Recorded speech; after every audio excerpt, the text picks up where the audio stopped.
ભારતના પાડોશી દેશ બાંગ્લાદેશમાં અનામતી આગમાં વર્તમાન સરકાર સામે બળવો થતાં શેખ હસીનાને વડાપ્રધાન પદેથી રાજીનામું આપી દેશ છોડવો પડ્યો છે। હાલ તેઓ ભારતમાં છે। એવામાં બાંગ્લાદેશમાં તખ્તાપલટ બાદ અહીંની યુનિવર્સિટીમાં અભ્યાસ કરતા બાંગ્લાદેશના વિદ્યાર્થીઓ પોતાના ભવિષ્યને લઈને ચિંતિત બન્યા છે। એવામાં એમએસ યુનિવર્સિટીના સત્તાધીશોએ આજે બાંગ્લાદેશી વિદ્યાર્થીઓ સાથે બેઠક કરી હાલ વડોદરાની વિશ્વવિખ્યાત સર સયાજીરાવ ગાયકવાડ યુનિવર્સિટીમાં જુદી જુદી ફેકલ્ટીમાં 80 જેટલા બાંગ્લાદેશી વિદ્યાર્થીઓ અભ્યાસ કરી રહ્યા છે।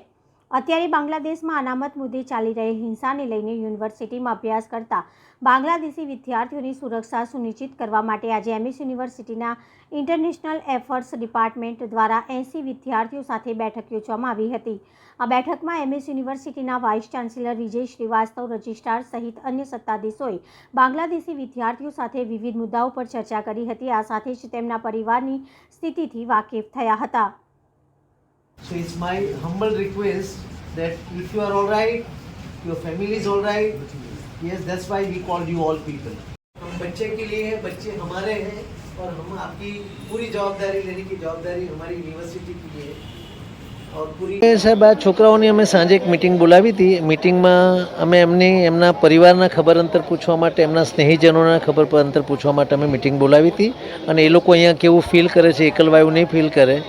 અને અમે તમે જાણો છો કે અમારું જે ઓફિસ ઓફ ઇન્ટરનેશનલ અફેર્સ દરેક છોકરાની પૂરેપૂરી કાળજી રાખે છે અને એમના દરેક સુખ દુઃખમાં અમે હંમેશા સહભાગી હોઈએ છીએ। એટલે એમને કંઈ પણ તકલીફ હોય તો અમે અમને કીધું છે કે તમે અમને ફોન કરજો અથવા અમારી ઓફિસે આવજો। અમારે ત્યાં બધા છોકરા જુદી જુદી જગ્યાએ રહે છે, ફેકલ્ટી જુદી જુદી જગ્યાએ રહે છે અને પોતપોતાની રીતે એ લોકો આવ્યા હતા અહીંયા, બધાની જોડે વાત કરી, એમનું મન હળવું થયું અને પછી એમની રીતે એ લોકો ગયા। અચ્છા, કેટલા વિદ્યાર્થીઓ છે? અમારી પાસે 70 થી 80 છોકરા છે અત્યારે બાંગ્લાદેશના હાલ પૂરતા નવા સમય। હા, તેઓએ આપને રજૂઆત કરવા આવી હતી કે આપે સામેથી? ના, અમે સામેથી બોલાવ્યા એમને જાણવા માટે। એમનું વિદ્યાર્થીઓનું શું કહેવું હતું? વિદ્યાર્થીઓ અમારી જોડે ઇન્ટરેક્શન કર્યું કે અમે શું એટલે અમારે શું છે, અમે શું મદદ કરી શકીએ, અમે એમને પૂછ્યું।